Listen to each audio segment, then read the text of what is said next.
Hi, I've been episode 4 နေကြိုဆိုလိုက်ပါတယ်ဆိုတော့ပြီးခဲ့တဲ့ episode ကကျွန်တော်ရတဲ့လိုက်သိထားပါတော့ဆိုတော့ဒီ episode မှာဘယင်ကကျွန်တော်ကိုရန်သူဘက်ကတိုက်ကိုလိုက်တိုက်ဖို့ဆက်ခေါ်စားရောက်လာတယ်ဆိုတော့ကျွန်တော်ဒီမှာဘယင်တာနဲ့ပေါင်းတာပါဆိုတော့ဒီနေ့ဒီ episode မှာတော့ကျွန်တော်တို့မြုပ်သေးတဲ့ဟာတွေပဲတွေ့ရမှာပါနော်ဆိုတော့ဘယ်လိုမျိုးသေးရမလဲဆိုတော့ကြည့်ကြပါဦး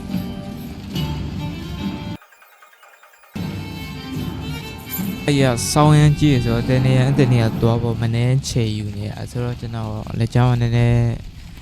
speed လေးတင်ပြီးတော့ကြည့်မှရမယ်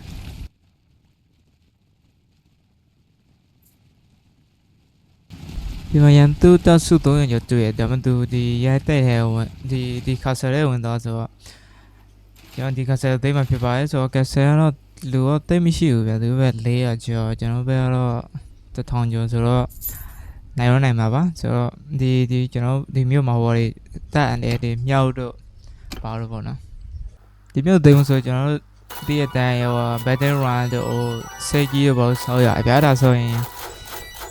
မြို့လေးဝင်ဖို့ပို့လွယ်ပါပေါ့နော်ဒါပေမဲ့ကျွန်တော်ဘက်မှာဟော engineer တို့ဘာလို့ရှိရင်ဆောက်ရပို့ပြီးတော့မြန်တယ်လို့ထင်တယ်ဟုတ်တယ် engineer တို့ဘာလို့ပို့ပြီးတော့မြန်တယ်ဆောက်ဆိုတော့ကျွန်တော် battlefield ရောက်ပြီဆိုတော့ဘယ်ရင်ကကျွန်တော်တက်ဆုတခုရွေးခဲ့ရင်ဆိုတော့ကျွန်တော်အာချာဖွဲ့ပဲရွေးလိုက်ပါဆိုတော့အာချာတွေကတည်မလားကိုချပေးနေရနေပြေးလို့ရအောင်ကောင်တွေကမဟုတ်ရင် infantry ကကြောင်ပြောင်းနေမှာကျွန်တော်ဖက်တက်ကြီးကဝေးကြီးပဲ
အဲဆိုဒီလိုခြေပြင်းမဲ့ကျွန်တော်အာချာရဲ့လိုပါဘာဆိုဒီမှာကျွန်တော်ဒီအပေါ်တဲမလားပေါ်တဲချစ်တာသူတို့ဘက်ကဆိုကြရဒီရှိနေအပြည့်ကာထားရဗျအဲဆိုကျွန်တော်ကောင်တွေကခေါ်လို့မရဘူးဆိုတော့ကျွန်တော်ဒီအာချာတွေကိုခေါ်လိုက်ရင်ဆိုဒီအာချာကနေပြင်ဆိုအဲ့ဒါမှပွင့်မှာမဟုတ်ရင်ဒီစိန်နဲ့တက်ရမှာလားဒီစိန်နဲ့တက်ဟိုကောင်တွေကဒီမှာပြည့်နေတယ်ဆိုတော့ကျွန်တော်ကောင်တွေလည်းခေါ်လို့မရဘူးတချို့ကောင်ဆို2 hand ရှိလေ2 hand ဆိုခေါ်လို့မရဘူးဆိုတော့အာချာရှင်းဆိုအာချာတွေကပြည့်ရနေဆိုရင်တော့သူတို့ဘက်ကနေတော့သိမလားပါတယ်ပေါ့ဆိုတော့ကျွန်တော်အာချာတွေကန်မို့သူတို့တခြားဘယင်ဆိုအဲ့လိုတော့မဆော့ဘူးနော်တခြားဘလင်းဆိုသူအာချာလုံးဝပုံပြီးတော့သိမလားချောင်းချင်းတွေပြည့်နေဆိုတော့ရဆိုရင်ကြာဆိုရင်ကျွန်တော်ဒီလိုဆော့ပါနော်ဘိုးတို့ဆော့အဲ့လိုဆော့ကြည့်ဆော့ရမိုက်ခါကြောင်လေကားနဲ့တက်တဲ့ဟာရှိရမလားလေကားနဲ့တက်ဆိုပုံမြန်ပါဆိုတော့လေကားတက်နေရမှာဒီလိုခေါက်ွယ်မရှိဘူးဗျဒီလေကားတော့ဒီတိုင်းတက်ရုံပဲဒီခါဆေးရသဘောလည်းပဲတိတ်မကောင်းချင်းပုံမှန်ဆိုဒီဆက်ဘယ်မှာလို့ခေါ်လဲမသိဘူးဘာမှလို့ရှိမှမြန်မာစကားရှိမှလို့မထင်ပါအဲ့ဒါ အဲ့ဒါကြီးကတော်ဆိုပြုံးပြက်စီရောပဲမြောက်နေကျွင်းဆိုလေဒီဘက်သူဘက်ကိုမြောက်ရပါညာတိတ်မကောက်လို့ဖြစ်ဆိုကျွန်တော်ကတော့ကြာတယ်ကျွန်တော်မဝင်သေးကျွန်တော်ဝင်လည်းဘာမှလုပ်လို့မရကျွန်တော်တူဟဲကန်ဆိုသိမလားအရင်ရှီဆိုခေါ်လို့မရဘူးဆိုကျွန်တော်ချက်ဆောက်လိုက်ရမှာဘယ်ဒီ caster box ကတစ်ချက်ပြည်နေဆိုဝင်လို့မရဆိုဆောက်လိုက်အောင်ကျွန်တော်ခုတ်ချင်နေစိတ်မရှိတော့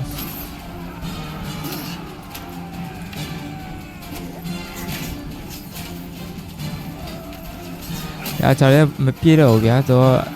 အထက်ကကောင်းတယ်မရှိတော့ဘူးလားညှားကိုရတာဘာလို့မသိဘူးဒီကင်းမှာသိမလားအားချာလည်းညှားကုန်နော်သူညှားကုန်သူတို့တေးပြီးတော့ကောင်းရောညှားလိုက်ကောက်တယ်လိုက်ကောက်ပြီးတော့ပြန်ပြေးတယ်လို့ရတော့ပြေးကြည့်ပါလေထိပါတယ်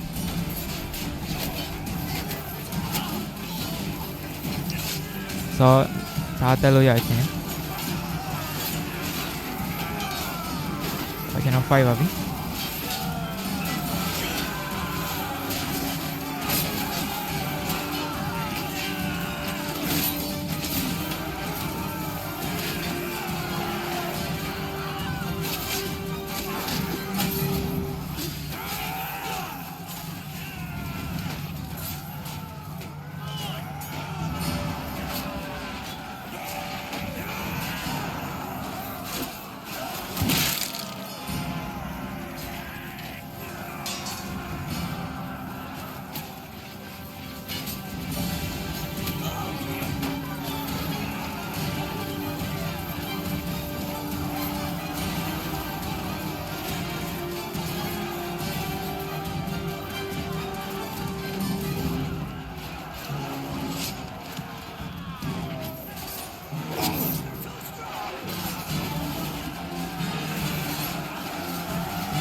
ဆိုတော့နိုင်သွားပါပြီဆိုတော့ကျွန်တော်တို့ဒီရက်တက်ကိုတွားပြီးတော့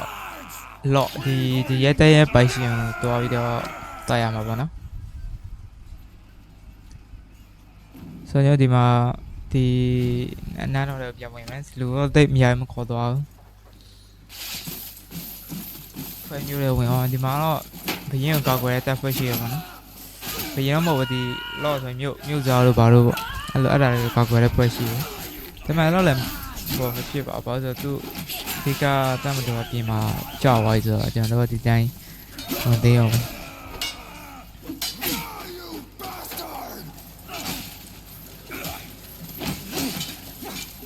ီမှာဒီ not ဆိုတာ Viking လို့ပြောလို့ရပါဘူး Viking ရဲ့ infantry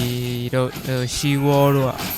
လုံးဝ full cover ရတယ်သူတို့ရှိဖို့ဆိုနှစ်ထပ်ခါတစ်ခါရဲ့ပေါ်ဒုတိယတစ်ခါကျန်တဲ့နိုင်ငံတွေကဟို APC ရရှိဖို့အဲ့လိုဟုတ်ခုပဲမလားတေရိုးရှိနေတာရောဒီ Norway တဲ့နောက်ဘက်ကဟို Viking ရမိုက်ရှိတော့တာနော်ဒီစာကျွန်တော်တို့ Russia တို့ပဲကျွန်တော်တည်ရတယ်လို့သမိုင်းမှာဆိုဒီ Norway Sweden Denmark နဲ့ Russia တို့ညာဟောတော့တနိုင်ငံတည်းပဲလို့ပြောတယ်နောက်မှ Russia ဒီလောကကွယ်ဝါရသူလည်းရင်တော့ဒီ Odin လို့တော်တော့ယူကြည်ကိုပဲအဲ့လိုဒီမှာနှစ်ဖျားတွေကိုပဲတဲ့ခါသားဟောပဲလူတွေဂျပန်နောက်ပိုင်းမှာဒီပိုလန်မှာကြီးနဲ့ဆက်သွယ်ပြီးတော့သူတို့က Christian ဘက်ကိုပြောင်းသွားတယ်အဲ့ကျွန်တော်တို့လုံးဝပြောင်းသွားသူတို့ကအရင်သူတို့ Norway နဲ့ Viking နဲ့တူပါပဲတော့သူတို့ Viking တွေကရိုင်းဆိုင်လို့ပါလို့ခေါ်တယ်နောက်ပိုင်းမှာသူတို့စမှန်တူပါအဲ့ဒါပြောတာဒါမှမဟုတ်သူတို့ကဟိုတူတယ်သူတို့ခေတ်ကတော့ဟိုစစ်သားတွေပုံစံတူတယ် infantry လည်းတူတယ်ဘာသာစကားလည်းတူတယ်နောက်ပိုင်းမှာပြောင်းသွားဒီ Russia နဲ့ Norway တို့နဲ့ဒီနိုင်ငံတွေပဲဒီမှာကြည့်ရဟိုTier 4 5ရလာပြီဆိုဒီမှာသူပဲတတ်တာလေကျွန်တော်တို့ပြန်ဖမ်းပြီးတော့ကျွန်တော်တတ်တယ်ကိုပြန်ထဲမှာပေါ့ဟဲ့လို့ပေါ့ဒါမဲ့ဒီ army နဲ့တိုက်တာဟိုသိမရဘူးဗျတဲ့လူသိမရဘူးပစ္စည်းသိမရဘူးဒီကျွန်တော်ရရင်ဒီ infrared ပေါ့ infrared ဆိုတာကျွန်တော်တို့ဒီမလားဒီကျွန်တော်ခင်းတဲ့ဝင်တဲ့မလားဥပမာခင်းတဲ့တခုဆိုးဖြတ်ဗျဒီမျိုးဘယ်သူပေးမလဲဒါမှမဟုတ်ဒီနိုင်ငံနဲ့ကျွန်တော်တို့ကုန်သွယ်မှုလုပ်မလားကျွန်တော်ကုန်သွယ်မှုလုပ်ရင်ဆိုရင်ကျွန်တော်ခွန်ပေးရတယ်ဗျာဒါမှလည်းကျွန်တော်တို့ပတ်စံပြန်ရသေးမလားကျွန်တော်ဒီတခြားနိုင်ငံတော့ရကုန်သွယ်တဲ့ဟိုတွေရှိရဖွဲ့ရှိပေါ့နော်ပြီးတော့ကိုလို့သူတို့စစ်တိုက်ဥပမာကျွန်တော်ခုဒီနိုင်ငံနဲ့စစ်တိုက်နေမလားသူတို့ဘက်ကကျွန်တော်တို့စစ်မတိုင်နေတော့ပတ်စံတလောက်ဘယ်လောက်ပေးမလဲဒါမှမဟုတ်ဆက်ပြီးတော့တိုက်မလားဆိုရင်ကျွန်တော်ဒီရွေးချက်ခွေလေးရှိဗျအဲ့ဒါတွေကျွန်တော်တို့ကဒီ influence သုံးတော့ပေးရတယ်နောက်တစ်ခုကတော့ကျွန်တော်တို့ဟိုခေါ်လို့ရတယ်influence နဲ့ကျွန်တော်တို့ army ထောင်လို့ရသေးမလား influence သုံးပြီးတော့စစ်တပ်တခုထောင်တာတော့ဘာတော့ပေါ့ဒီမှာသူပြောရင်စံဒီမှာကြာလာပြီဒီရဲတဲ့ကိုဘယ်သူယူမလဲဆိုပြီးတော့voting ပေးရကြာလာပါနော်ဆိုတော့ဒီ voting မှာကျွန်တော်တို့စရင်ပါဒါပေမဲ့ဘယ်သူမှကျွန်တော်ပြောမှဆိုဘယ်သူမှမထောက်ခံကြဘူးပေါ့နော် I don't know why bitch အဲ့ဆိုကျွန်တော်လည်းစားတဲ့ဟို influence ပေးမှာဆိုတော့ဒီမှာသူကကျွန်တော်တို့တိုက်ရမလားတိုက်ပြီးတော့ရလာမျိုးကျွန်တော်တို့ဘရင်ကသူအဓိကတော့မဟုတ်ဘူးတိုက်ပွဲမှာနည်းနည်းကောင်းတဲ့လော့3ပေါင်သူကပြန်ခဲနေပေါ့ပြန်ခဲပြီးတော့သူကိုယ်နဲ့ကကြက်မဲပြေးဆိုတော့တခြားအောက်ကကျွန်တော်တိုက်ဆိုတာ3ဖွဲ့လည်းမဟုတ်လေနည်းတဲ့ဖွဲ့မဟုတ်ဆိုတော့သူတို့ကဒီမြို့ပဲသူပိုင်တင်လဲဆိုသူတို့က influence တော့မဲပေးတယ်ပေါ့ဆိုတော့ဥပမာကျွန်တော်တခြားလို့မဲပေးလိုက်ရမလားမရသေးတယ်ဆိုပြီးတော့မဲပေးရင်သူပဲကို reaction တူတယ်ဆိုတော့အဲ့လိုပေးရင်ဆိုတော့သူနဲ့ကိုယ်နဲ့ကြာလာရင် friend ဖြစ်သွားဆိုရင်တကယ်လို့သူနဲ့တိုက်တဲ့ခါကြာရင်မဟုတ်သူနဲ့တိုက်တာမဟုတ်သူနဲ့တူတိုက်တဲ့ခါကြာရင်မျိုးရပါညာရဆိုရင်သူသိမလို့မျိုးရဆိုလဲကိုသူတခါကြာမဲပါညာပေးရပါဆိုတော့ကိုမှ friend များဆိုရင်နောက်ပိုင်းမျိုးရပါညာရဖို့ကိုယ်အဆင်ပြေမှာလိုက်သူတို့ကကိုယ်မဲပေးရဆိုရင်တော့အဆင်ပြေအဲ့လိုဆိုကိုယ်ပဲလည်းလိုက်ကြည့်ရဘယ်သူကဘိုးအာနာကြီးလဲလိုက်ဖားရမသိမလားအဲ့လိုလေးရှိရဲဒီကမိုက်ပါတော်များစုံရင်ဆိုတော့စောချီဝကြံပေးပဲမိုက်ပါလေဒါဆိုတော့ကျွန်တော်ဒီမှာနောက်တစ်မျိုးထပ်သေးမယ်ဆိုတော့ဒီ battle run တို့ဘာလို့ဆောက်တာရဆောင်းရမ်းကြာဆိုတော့ကျွန်တော် speed တင်လိုက်မယ်နော်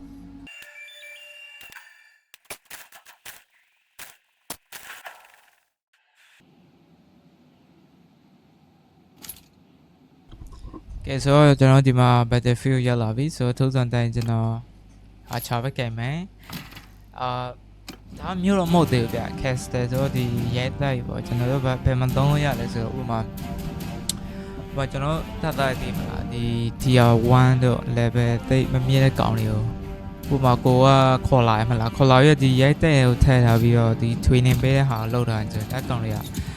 နေတဲ့နဲ့ဟို tier တွေတက်လာကြဗျအဲ့လိုပေါ့ပြောစဒီ caster ရတက်တာစူဖို့အတွက်အဆင်ပြေကိုရိုက်တိုက်ဆိုတော့တက်တာစူဖို့အဆင်ပြေဒါပေမဲ့ပတ်စံကတဲ့မဝင်ပတ်စံတဲ့မဝင်ပေါ့မြို့တွေကမှပတ်စံနေရပါဆိုသူတို့မြို့လာတဲ့ဟိုကကိုတဲ့တဲ့ဟိုရှိcabaret ရှိတယ်သူတို့ကိုတဲ့ဖက်လာဆိုရင်သူတို့ကခွန်ပေးရတယ်အဲ့ဒါကိုကအဲ့ဒါနဲ့ပတ်စံရတယ်နေတဲ့ဒီ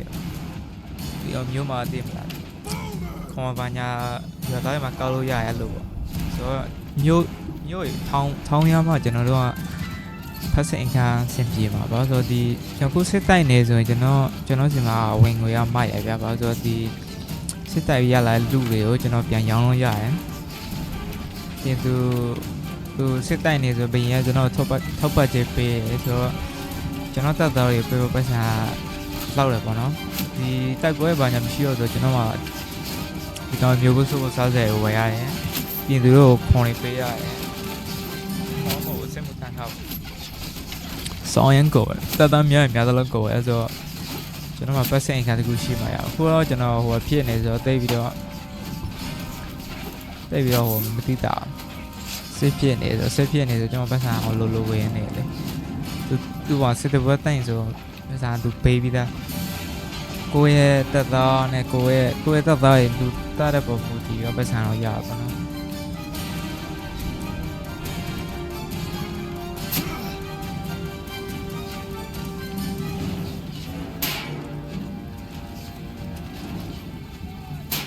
ဆိုဒီမျိုးတေးပြီးတော့ဒီ episode ကျွန်တော်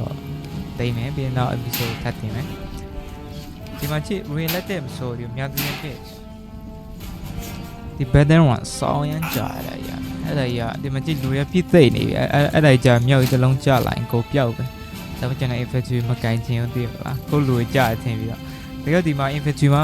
ကိုရဲ့တက်တာရောတခြား lot ရဲ့တက်တာရောအကုန်ပါတယ်ဆိုတော့ဒီအချာဖက်မှာလည်းတခြားမျိုးစားရေးစီအချာရပါပဲဒီသူတို့မျိုးစားဆိုဒီအရင်တော့တဲ့ကဘာနာမှာပေါ်ပုံဝင်တော့ပြည့်တယ်အဲ့ဒါကြတဲ့မထီရအောင်အဲ့ဒါကအချာရေးဖြိုးကြည့်တယ်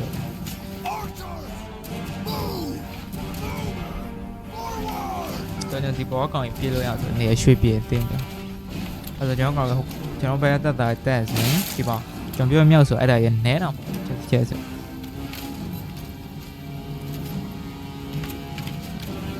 အဲ့ဒါအချာဖွင့်များပေးမရအောင်ကျွန်တော်အဲ့ဘယင်းပြောဒီဘောကနေထပ်တိုက်တယ်ကျွန်တော်အဲ့ဒါကျွန်တော်ဒီမလားဘယင်းကားဆိုတော့လဲလောက်ဆန်းလို့မရဘူးဘောကနေပြီးတော့တက်ဘောကနေတက်ပြီးတော့တိုက်မှရမယ်အဲ့ကျွန်တော်စောင့်နေအလှမရောက်သေးဘူး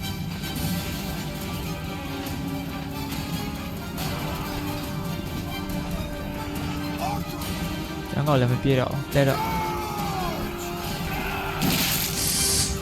အဲ့ဒါနဲတာမဟုတ်ပြောပါဒါ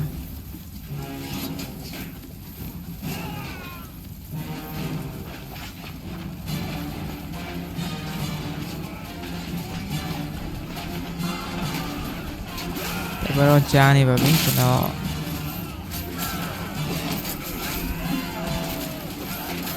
ကိုခေါ်ပကောင်းလည်းဒီမှာကျွန်တော်200ယူတော့ကြာကြီးကြီးမှာအားရပါရပဲဒီမှာ heavy damage လည်းကိတ်ဒါမှကြာဒီကဆိုတော့စမပြေဘူးပြီးရင်ဟိုကြာလဲကြာတယ် streaming လုပ်လိုက်တယ်စောင်းရမ်းကြာကျွန်တော်ရှိဖြူကလည်းကောင်းတယ်တဲ့ဟို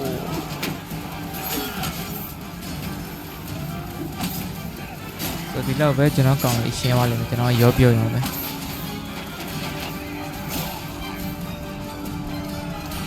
ဒီကကျွန်တော်ဒီကမြောက်တွေလိုက်ရဖြည့်စည်းချင်တယ်ဒီမြောက်တွေဒီကပဲကျွန်တော်ဖွဲ့ရိုက်လာပြီကျွန်တော်ဒါကြီးနဲ့ထုရှင်ပြီးတော့ဖွဲ့လိုက်ကြဆိုတော့နဲတာမဟုတ်ကိုလူကြာပါမလို့တော့ So, now we the begin time and title go Casaniku Yawa,